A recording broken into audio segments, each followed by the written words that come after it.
नमस्कार दोस्तों। देखिए मित्रों, आज हम माध्यमिक शिक्षा बोर्ड की जो 7वीं क्लास की पुस्तकें हैं उसमें नेक्स्ट चैप्टर पढ़ने वाले हैं, सरकार और लोक कल्याण। तो बहुत महत्वपूर्ण चैप्टर है, बहुत अच्छे से पढ़िएगा। इसके साथ ही जो लास्ट वीडियो था उसमें मैंने आपसे एक क्वेश्चन पूछा था कि राजस्थान में सर्वाधिक लिंगानुपात किन जिलों में है। तो शुरू के 3 जिले आपको बताने थे, तो सभी विद्यार्थियों ने सही जवाब दिया था। उसका बिल्कुल सही जवाब दिए थे आपने। डूंगरपुर पहले नंबर पे जो है वो डूंगरपुर था, दूसरे पे राजसमंद है और तीसरे पे पाली था। तो सभी ने बिल्कुल सही जवाब दिया था। हजार किसी का भी नहीं है। 2011 की जो जनगणना है उसके अनुसार हजार लिंगानुपात किसी का भी नहीं है। हजार या इससे ऊपर किसी का नहीं, सबका इससे नीचे ही है। तो सबने बिल्कुल सही जवाब दिया उसका।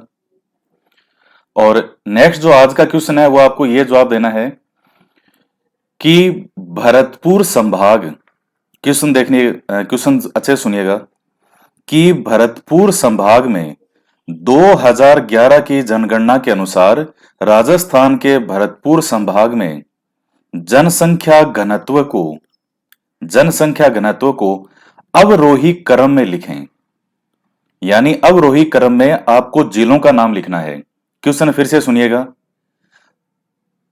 भारत सरकार के द्वारा जो जनगणना 2011 है उसके अनुसार राजस्थान में भरतपुर संभाग के जो जिले हैं उनमें जनसंख्या घनत्व जो है जिलों का, तो उन जनसंख्या घनत्व के जिलों को अवरोही क्रम में लिखें। अवरोही क्रम। तो यह आपको कमेंट करके बताना है इसका उत्तर। और बहुत ही अच्छा क्वेश्चन है, एग्जाम में भी ऐसे आपसे पूछ सकता है वो। और उस एक क्वेश्चन के अंदर वो आपसे कई जानकारियां ले लेगा कि आपको कुछ बेसिक चीजों के बारे में या कुछ शब्दों के अर्थ के बारे में पता है या नहीं है। आपको जो ये जनसंख्या घनत्व है वो नहीं लिखना, लेकिन जो जनसंख्या घनत्व है उसके अनुसार अवरोही क्रम में भरतपुर संभाग के जिलों का नाम लिखना है। जिलों का नाम किस क्रम में? अवरोही क्रम में। तो आज हम पढ़ते हैं सरकार और लोक कल्याण। और इसके साथ ही कल एक स्टूडेंट ने एक क्वेश्चन पूछा था जो आप कमेंट करते हैं वहां था, तो उसके बारे में वो क्वेश्चन सही था। आरपीएससी में अभी आया था फर्स्ट ग्रेड के अंदर, जो हिस्ट्री का पेपर था, तो उसमें जो उनका फर्स्ट पेपर था उसमें पूछा गया था। तो मैं आपको क्लियर कर देता हूं। वो ये क्वेश्चन था जो कि आपके जब पहले फर्स्ट ग्रेड के एग्जाम हुए थे तो उनमें यह आया था फर्स्ट पेपर में कि संविधान के अनुसार संघीय मंत्री परिषद में मंत्री अपना पद धारण करते हैं। तो हालांकि जिसने कल कमेंट करके पूछा उसने क्वेश्चन ही गलत लिखा, देख करके भी क्वेश्चन आप सही नहीं लिख सकते। क्वेश्चन क्या था कि संविधान के अनुसार संघीय मंत्री परिषद में मंत्री अपना पद धारण करते हैं। क्वेश्चन तो यह है, लिखा क्या आपने? देख करके भी क्या लिखा कि संघीय मंत्री परिषद किसके प्रति उत्तरदायी होती है। तो अब ये तो, और इस लिखने में और जो आपने लिखा कितना अंतर आ गया। तो क्वेश्चन ये था कि संघीय मंत्री परिषद में मंत्री अपना पद धारण करते हैं, तो किसके प्रसाद पर्यंत या किसके लिए उत्तरदायी होते हैं। तो हालांकि आरपीएससी ने इसका अभी उत्तर जो है वो गलत माना था, शायद ये सी माना था, थर्ड माना था, कोई और माना था। सही उत्तर सेकंड है, राष्ट्रपति के प्रसाद पर्यंत। तो हालांकि वो सब विद्यार्थियों ने ऑब्जेक्शन लगाया था और वो आपका आंसर चेंज होगा जब फाइनल रिजल्ट आएगा, उसमें आपको चेंज हुआ हुआ मिलेगा वो। ये कोई फाइनल आंसर की नहीं थी, तो इसमें कोई टेंशन लेने की आवश्यकता नहीं है, राष्ट्रपति के प्रसाद पर्यंत है।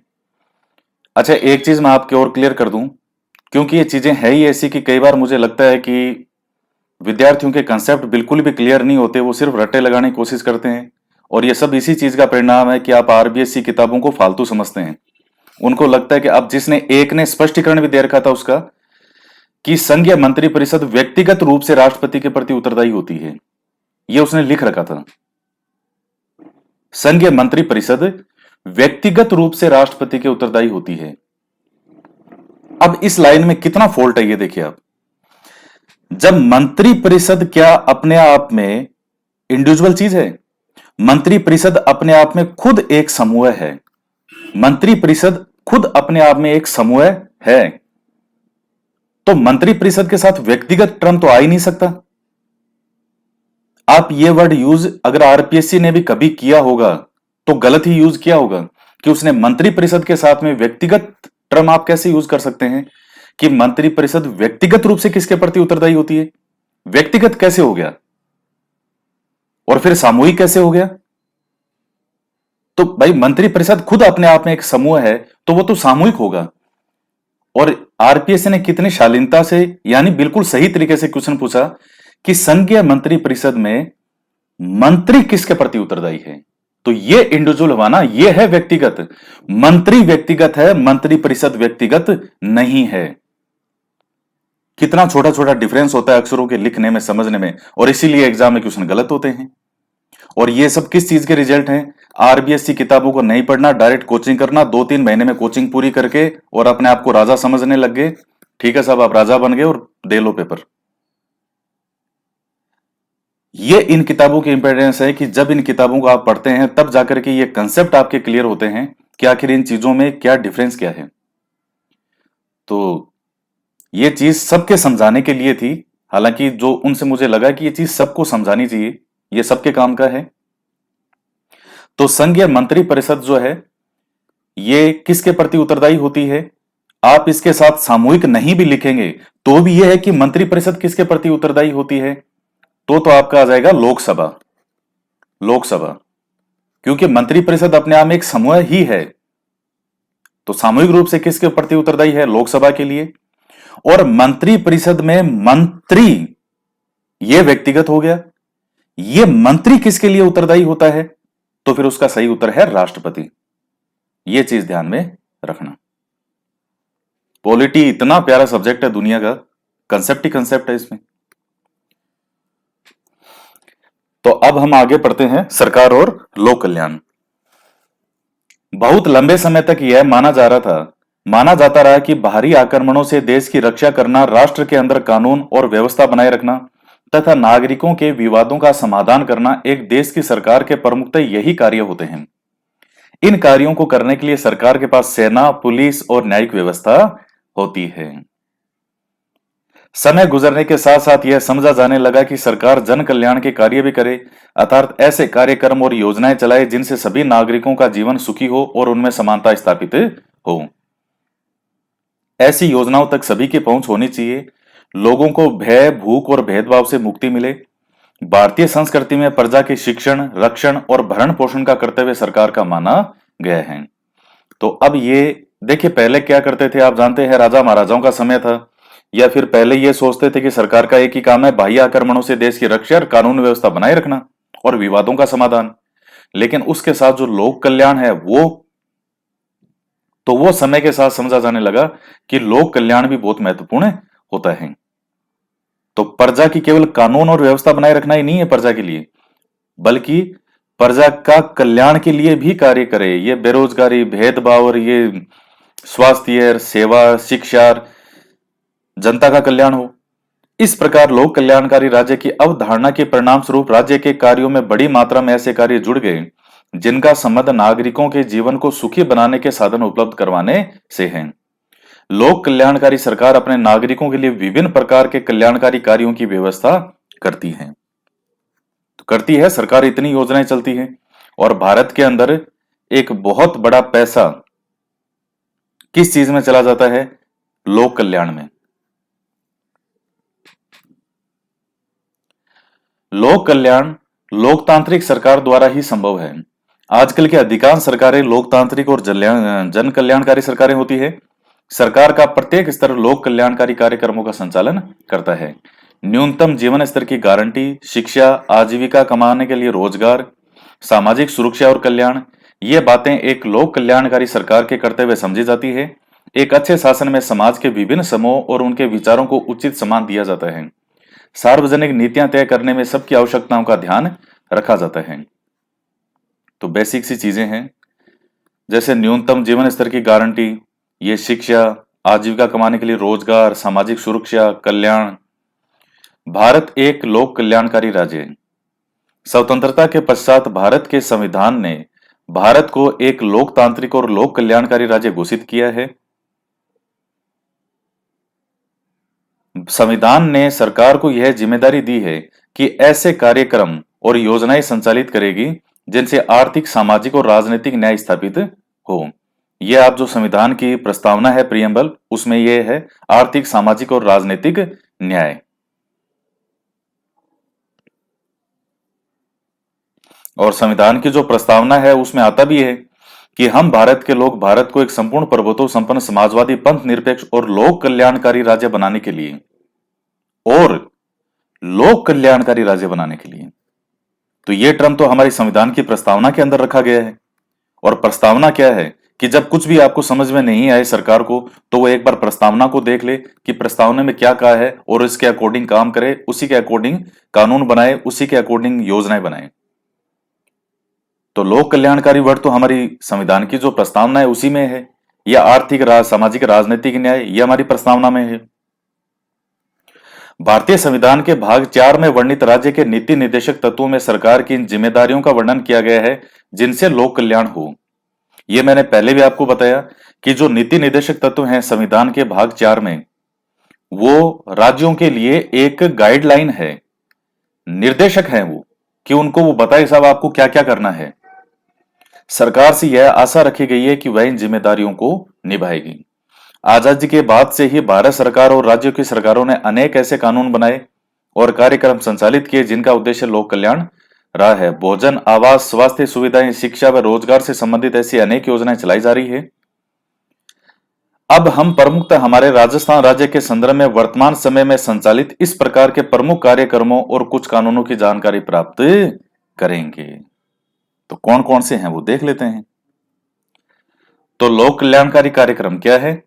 सरकार के लोक कल्याणी कार्यक्रम और योजनाएं, लोक कल्याणकारी कार्यक्रम और योजनाएं दो प्रकार की होती है।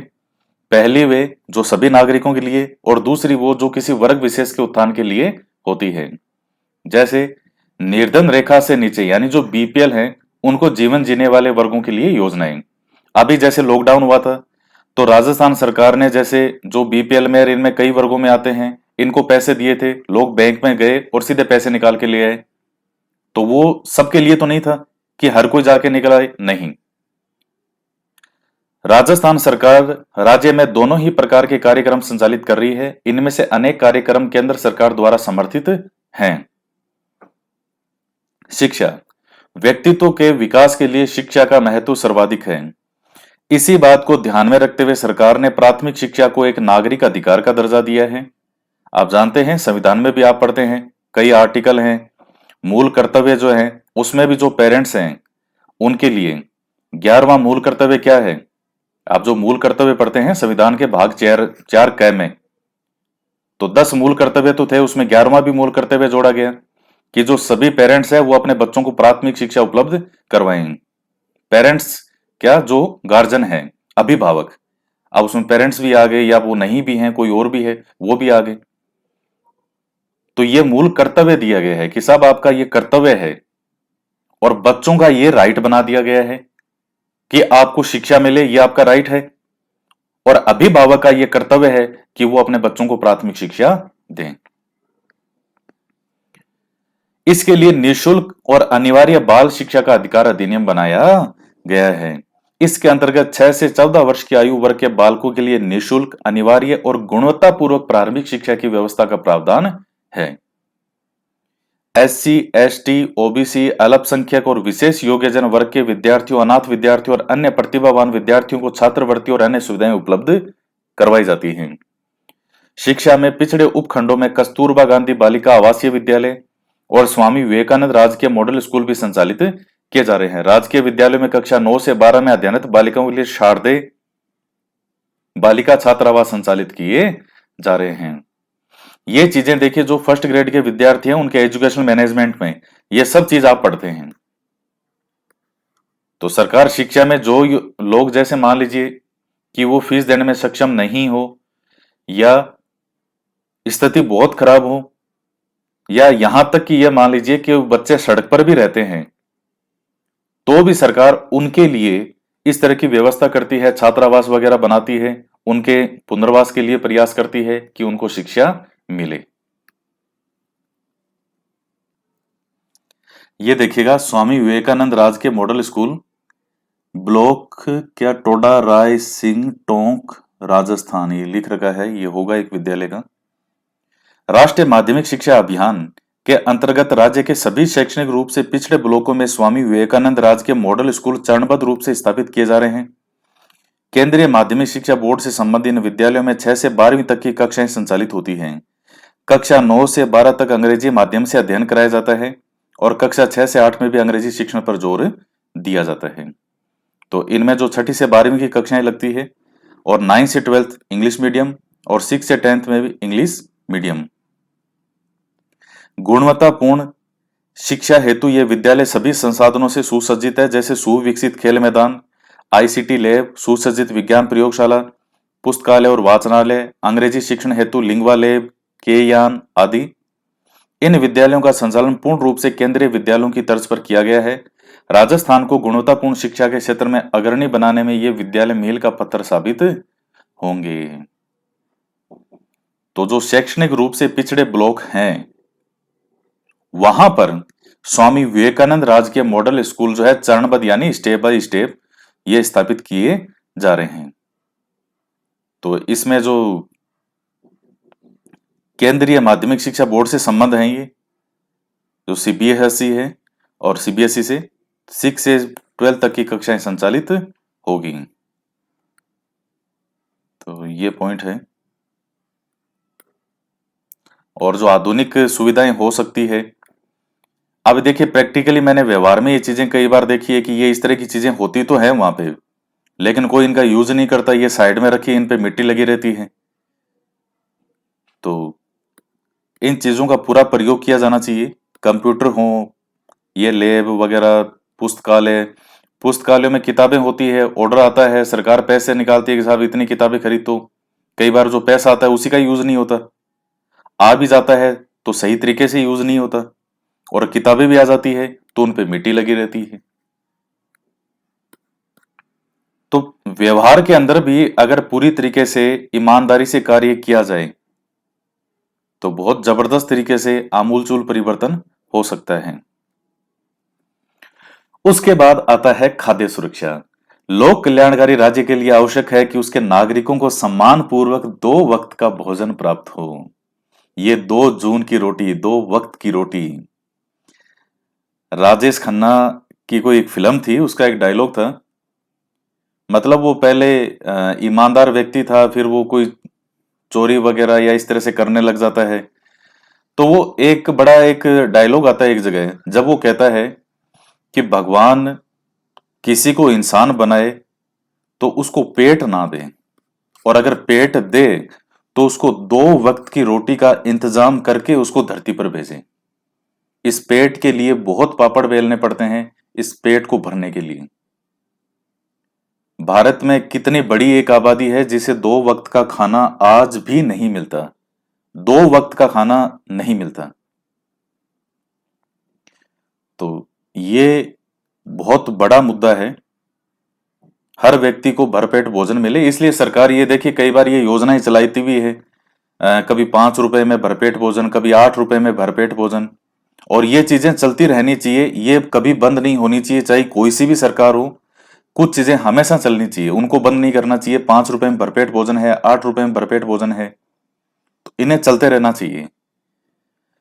सार्वजनिक वितरण प्रणाली पीडीएस के माध्यम से सरकार आर्थिक रूप से कमजोर परिवारों को, जो कि अंत्योदय योजना में चयनित हैं या बीपीएल वर्ग से संबंधित और अन्य समूह को सस्ती दरों पर गेहूं, चीनी आदि खाद्यान्न उपलब्ध करवा रही है। उचित मूल्य पर केरोसिन भी उपलब्ध करवाया जाता है। निजी सहभागिता के माध्यम से आम लोगों को उचित मूल्यों की दुकानों पर उचित गुणवत्ता की अनेक वस्तुएं भी उचित मूल्य पर उपलब्ध करवाई जाने लगी है। उचित मूल्य की दुकानों पर उच्च गुणवत्ता की अनेक वस्तुएं उचित मूल्य पर उपलब्ध करवाई जाने लगी हैं। सरकारी विद्यालय में बच्चों के लिए दोपहर के भोजन की निःशुल्क व्यवस्था की गई है। पहले तो बच्चों को दूध भी पाने लगे थे बीच में कि साहब बच्चों को दूध भी पिलाएंगे, फिर ये भोजन की व्यवस्था है। आंगनबाड़ी केंद्र पर 3 से 6 वर्ष के बच्चों को पूरक पोषाहार उपलब्ध करवाया जा रहा है। इसमें भी देखिए एक मेरा पॉइंट जो है इसमें यह है कि जो भी शिक्षक चयनित होके जाता है, जैसे आप सब एग्जाम दे रहे हैं, तो उनको पढ़ाई के अलावा दूसरे दुनिया भर के इतने काम होते हैं विद्यालय में कि भाई शिक्षक की भर्ती किस लिए हुई है कि वो बच्चों को पढ़ाए। अब पढ़ाई तो हो जाती है गौण, और दूसरे जो काम है वो बच्चे से करवाए जाते हैं, वो शिक्षक से करवाए जाते हैं। तो जब शिक्षक दूसरे काम करेगा तो पढ़ाई के अंदर गुणवत्ता कैसे आएगी। तो शिक्षक जो है उनको पूरी तरह से पढ़ाई के लिए ही रखना चाहिए, और बाकी जैसे चीजें हैं तो उनके लिए दूसरा स्टाफ सरकार भर्ती कर सकती है, ताकि शिक्षक बेहतरीन तरीके से बच्चों को शिक्षण करवा सके। और वहां कोई शिक्षण में कमी रखता है तो चाहे उस पर कार्रवाई की जाए, और कठोर कार्रवाई की जानी चाहिए, लेकिन उसको बाकी चीजों से फ्री रखा जाए, तब शिक्षक अपना बेहतर दे सकता है, वो शिक्षण करवा सकता है।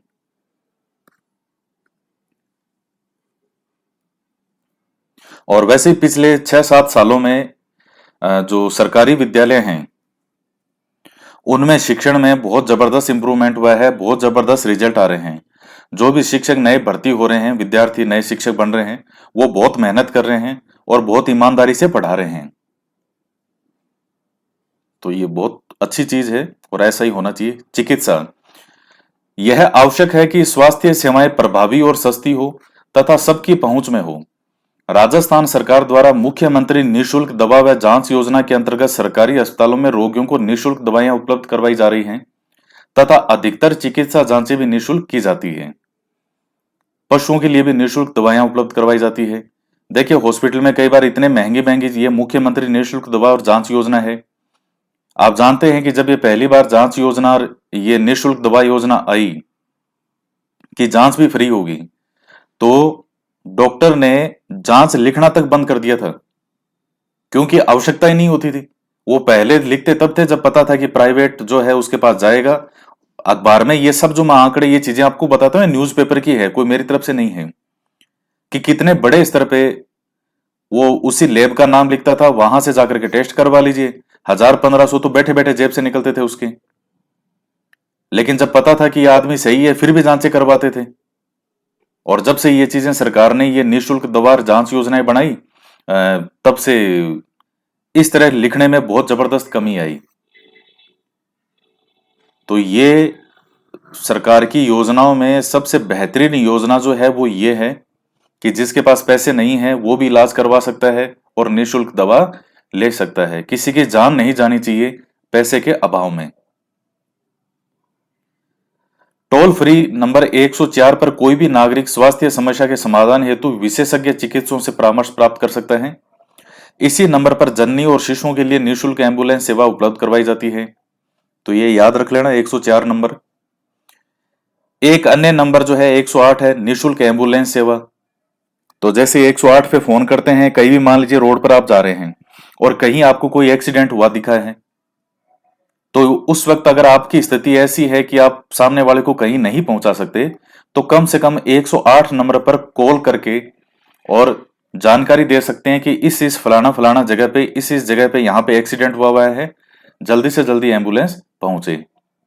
और कई बार बहुत जबरदस्त कार्रवाई होती है, थोड़ी देर के अंदर एम्बुलेंस जो है वो पहुंच जाती है। उसमें एम्बुलेंस के अंदर कुछ जो सेवाएं होती है, जैसे जांच वगैरह, ये जैसे ऑक्सीजन देना, ये कुछ तरह की जो शुरू की चीजें हैं वो एम्बुलेंस के अंदर होती भी हैं। जननी व शिशु सुरक्षा योजना के अंतर्गत माता व शिशुओं को स्वास्थ्य सेवाएं प्रदान की जा रही है। तो ये तो इन्होंने कुछ हल्के फुल्के नाम लिखे हैं, योजनाएं बहुत है। आप वो जब करंट जीके पढ़ते हैं तो उसमें तो बहुत योजनाएं आती हैं। आवास, सबके लिए आवास। मानव के जीवन निर्वाह के लिए आवास मूलभूत आवश्यकताओं में से एक है। एक साधारण नागरिक को अपना मकान उपलब्ध होने से महत्वपूर्ण आर्थिक सुरक्षा और समाज में प्रतिष्ठा मिलती है। अब जैसे मान लीजिए कई बार क्या है, खुद का घर नहीं हो तो लड़के लड़कियों का रिश्ता तक भी नहीं होता कि साहब इनके तो खुद का घर ही नहीं है, क्या ठिकाना है। तो खुद का घर स्वर्ग होता है दुनिया में, कि आपका खुद का घर हो, चाहे 1 कमरे का हो और चाहे 50 कमरे का हो, खुद की अगर छत हो तो वो खुद का घर तो खुद का घर होता है। तो सरकार का निश्चय है कि आने वाले समय में कोई भी परिवार आवासहीन नहीं रहे, इसके लिए अनेक योजनाएं आरंभ की गई है। आवासहीन चयनित ग्रामीण गरीब परिवारों को मुख्यमंत्री आवास योजना और इंदिरा आवास योजना में निःशुल्क भूखंड और आवास निर्माण हेतु अनुदान उपलब्ध करवाया जा रहा है। शहरी क्षेत्रों में मुख्यमंत्री जन आवास योजना में आवासहीन गरीब परिवारों को वहनीय मूल्य पर आवास उपलब्ध करवाया जा रहा है। तो सरकार देखिए कई बार योजना निकालती है, बहुत निकालती है, आपको फ्लैट बना देती है न्यूनतम रेट पे, और लॉटरी टाइप से सिस्टम भी हो जाता है, उसमें जिसके आता है वो फ्लैट उसका हो जाता है, लेकिन लोग उसका भी सदुपयोग नहीं करते। खुद के नाम आ भी जाएगा तो किसी और को दे देंगे रेंट पे, लेकिन खुद नहीं रहेंगे उसमें। वो एक नायक फिल्म आई थी अनिल कपूर की, क्या बेहतरीन मूवी है, बहुत ही शानदार। उस नायक के अंदर देखे वो फ्लैट होते हैं, वो सरकार देती तो है उनको बनाने के लिए कि आप खुद रहो, लेकिन बेटे खुद उसमें रहते नहीं और रेंट पर किसी और को दे देते हैं। तो सरकार अपनी ओर से प्रयास बहुत करती है, लोग भी क्या है, लोग सपोर्ट नहीं करते, या सरकारी की योजना है उनका सही तरीके से सदुपयोग नहीं करते, दुरुपयोग अधिक करते हैं। शहरी क्षेत्रों में मुख्यमंत्री जन आवास योजना में यह आवासीन गरीब परिवारों को दिया जा रहा है, तो सरकार अपनी ओर से प्रयास करती है। रोजगार, रोजगार महात्मा गांधी राष्ट्रीय ग्रामीण रोजगार गारंटी अधिनियम यानी महात्मा गांधी नरेगा के अंतर्गत ग्रामीण क्षेत्रों में पंजीकृत अकुशल श्रमिक द्वारा रोजगार की मांग करने पर उसके घर के निकट ही वर्ष में न्यूनतम 150 दिन का रोजगार उपलब्ध करवाने की गारंटी सरकार द्वारा प्रदान की गई है। 15 दिनों में रोजगार उपलब्ध न हो सकने पर उसे बेरोजगारी भत्ता दिया जाता है। हालांकि इस योजना का कितना भयंकर दुरुपयोग हो रहा है ये बहुत दिखती भी है चीजें, लेकिन क्या करें इनका जो अब ये, वरना इस योजना में लोगों से बहुत बेहतरीन कार्य करवाए जा सकते हैं, लेकिन नहीं है, अब वो पैसा जा रहा है। इस योजना के द्वारा रोजगार के साथ साथ ही क्षेत्रीय विकास के अनेक कार्य भी संपन्न हो पा रहे हैं। देखिए योजना कोई बुरी नहीं होती है, योजना बहुत अच्छी होती है, बनाने वाले सोच समझ के बनाते हैं, सेंटर में चाहे स्टेट हो, लेकिन उन योजनाओं का जो क्रियान्वयन है वो सही नहीं होता, उसमें बहुत सी खामियां रहती है, और उन्हीं खामियों के कारण इतना करोड़ों खरबों रुपए में पैसा भी व्यर्थ जाता है। और पैसा किसका है तो जनता का ही पैसा, जो सरकार को टैक्स देते हैं, पैसा तो उनका ही है। ये राज्य में जगह जगह रोजगार प्रशिक्षण केंद्र खोले गए हैं, जिन्हें युवाओं में कौशल विकास के लिए विभिन्न उद्योगों से संबंधित कौशलों का प्रशिक्षण दिया जा रहा है। प्रशिक्षण प्राप्त युवाओं को स्वरोजगार के लिए ऋण भी उपलब्ध करवाया जाता है। अनेक प्रसिद्ध औद्योगिक प्रतिष्ठान भी कौशल विकास का प्रशिक्षण प्रदान कर युवाओं को रोजगार दे रहे हैं। समय समय पर जिले में रोजगार शिविर लगाए जाते हैं, जिनसे रोजगार और प्रशिक्षण संबंधी सूचनाएं और मार्गदर्शन उपलब्ध करवाया जाता है। तो युवाओं को देखिए पर्सनल रोजगार के बारे में भी सोचना चाहिए। आप जैसे मान लीजिए कोई भी एग्जाम देते हैं, 10 लाख जिन्होंने अगर फॉर्म भरा है, सीट 5,000 है, तो ये तो 100% सत्य है कि 9 लाख और 95,000 उसमें फेल ही होंगे। ये तो 100% सनातन सत्य है, इसको कोई बदल नहीं सकता। भाई जब सीट ही 5,000 है तो 5,000 ही आएंगे, तो बाकी क्या करेंगे। तो स्वरोजगार के लिए कि आप अपना रोजगार है उसके लिए भी प्रयास करना चाहिए। 4-5 साल एक टाइम पीरियड दे दो कि मुझे इतने साल तक, 4 या 5 साल तक मैं जी जान लगा के तैयारी करूंगा या करूंगी, फिर भी मेरा इसमें नहीं हुआ तो मेरा कोई ना कोई मैं दूसरा रोजगार का जो है उसके लिए प्रयास करूंगा। अगले 2-3 साल के अंदर भारत एक ऐसी जगह है कि जहां आप कम पूंजी के अंदर भी बहुत से रोजगार कर सकते हैं। कम पूंजी में भी कुछ एक हजारों के अंदर भी आप अपनी कुछ भी जो चीज है वो शुरू कर सकते हैं। अगले 2-4 साल के अंदर अच्छी खासी आपकी मंथली इनकम होने लग जाएगी, सालाना अच्छा खासा आपका होगा। तो उसके लिए ये है, अब जैसे मान लो अब चीजें बहुत सी है,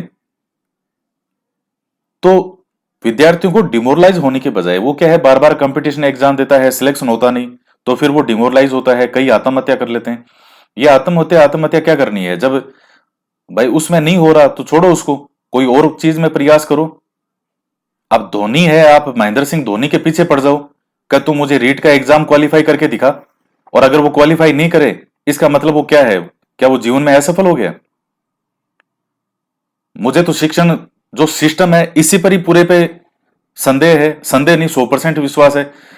सारा जो ये सिस्टम है शिक्षण का, सबको एक ही रेस में भगाया जा रहा है। चाहे कोई कितना भी टैलेंटेड, किसी में क्या योग्यता हो, सब एक साथ पढ़ो। चाहे किसी में उड़ने की योग्यता हो, किसी में तैरने की योग्यता हो, चाहे किसी में कोई योग्यता हो, लेकिन सबके लिए एक ही पढ़ाई है। हो सकता है किसी में महेंद्र सिंह धोनी बनने का टैलेंट हो, किसी में सचिन का टैलेंट हो, किसी में अमिताभ बच्चन बनने का टैलेंट हो, किसी में मनोज वाजपेयी बनने का टैलेंट हो, किसी में अटल बिहारी वाजपेयी जी बनने का टैलेंट हो। किस व्यक्ति के अंदर कैसा टैलेंट हो, लेकिन सबको एक ही पढ़ाई करो। और उसमें नहीं होता तो फिर उसको असफल लगा, तुम तो मूर्ख हो, तुमने तो नाक कटा दी हमारी। अरे सारा एजुकेशन सिस्टम ही गलत है। खैर, इसमें समय समय पर जिले में रोजगार शिविर लगाए जाते हैं और ये चीजें हैं। तो युवाओं को मेरा मानना है, आप ऊर्जावान हो, आप सरकार स्वरोजगार के लिए देखिए बहुत प्रयास कर रही है, आप जागरूक रहा करो। विद्यार्थी क्या है, वो ले दे के रात दिन बस रीट के पीछे पड़ा है, उसके और कोई काम नहीं है। और पढ़ा भी क्या है, पढ़ नहीं रहा है, क्या कर रहा है, रीट कब आएगी, बस इस चीज पे वो अपना सारा दिन निकालता है। अरे रीट आएगी जब आ जाएगी, या तो रीट की पढ़ाई करो, नहीं करना, अगर मान लो इधर आपका मन नहीं है किसी का कि नहीं मैं नहीं करूं, वो नियत की बात होती है। कई सोचते हैं कि और कोई काम नहीं करना पड़े, इस बहाने बैठे एग्जाम का नाम लेते रहते हैं, हम तो रीट की तैयारी कर रहे हैं, सरकार निकाल नहीं, सरकार निकाल नहीं रही। भाई सरकार निकाल भी देगी, अगर 30,000 सीट, 31,000 सीट आएगी, 10-15 लाख फॉर्म भरे जाएंगे, तो बाकी तो फेल होंगे, 30,000 के अलावा तो फेल होंगे। तो स्वरोजगार के लिए प्रयास करना चाहिए। समाज का मत सोचिए कि सोसाइटी क्या सोचेगी कि आपने की सरकारी नौकरी आपकी नहीं लगी या इस तरह से, ऐसा नहीं है। सरकारी करो, बिल्कुल करो, लेकिन अगर इधर आप नहीं है आपका मन, या जैसे मान लो नहीं करता तैयारी, या जैसे नहीं हुआ, तो उसमें कोई घबराने की जरूरत नहीं है। जिंदगी में करने के लिए दूसरे बहुत रास्ते हैं, वो काम करो। असफल कैसे हो गए जीवन में, कोई एग्जाम में असफलता, जीवन में असफलता कैसे होगी? भाई आपने, सचिन तेंदुलकर भी 0 पे आउट हुआ है, क्रिकेट का भगवान कहते हैं, क्या सचिन कभी 0 पे आउट नहीं हुआ? बहुत बार हुआ है। 99 पे क्या आउट नहीं हुआ? बहुत बार आउट हुआ है। एक मैच में असफलता वैसी है जैसे एक परीक्षा में असफलता। जीवन असफल कैसे हो गया उससे? और कोई कहता है कि तुम असफल हो गए, तो ये तो समाज की सोच ही है, लोगों की सोच ही इस तरह की संकीर्ण मानसिकता में जकड़े हुए लोग हैं। तो मस्त रह के पढ़ाई करो, नहीं हो तो अपना रोजगार करो खूब बढ़िया। खुद रोजगार करोगे तो 50 लोगों को और रोजगार दोगे, 10 लोगों को दोगे, 15 को दोगे, 5 को रोजगार दोगे। तो हर फील्ड के अपने कुछ अच्छे पॉइंट भी हैं और अच्छे कुछ माइनस पॉइंट भी होते हैं, हर क्षेत्र के, चाहे सरकारी हो और चाहे प्राइवेट हो। तो आज की क्लास में हम इतना ही पढ़ेंगे, बाकी इससे आगे जो है वो नेक्स्ट क्लास में पढ़ेंगे। तो वीडियो को लाइक जरूर कीजिएगा, शेयर भी कर दिया करो, कभी कभी व्हाट्सएप पे स्टेटस भी लगा दिया करो। कभी वो दिल दुखी रहने वाले लगाते हो, जैसे कोई दिल तोड़ के चला गया हो आपका, तो कभी ये वाले भी लगा दिया करो। कोई देख लेगा तो किसी का भला हो जाएगा, आपको दुआएं देगा दिल से। अच्छा नहीं लगेगा उसको तो नहीं देखेगा, कोई दिक्कत नहीं, कम से कम स्टेटस तो लगा दिया करो। कुछ लगाते भी हैं, कई सोचते हैं कि ये तो ऐसे ही बोलते रहते हैं, इनका तो काम ही बोलना है, क्या लगाना है। तो चलो कोई नहीं, तो मिलते हैं नेक्स्ट वीडियो में, इसके नेक्स्ट जो टॉपिक है उसमें। जय हिंद, जय भारत।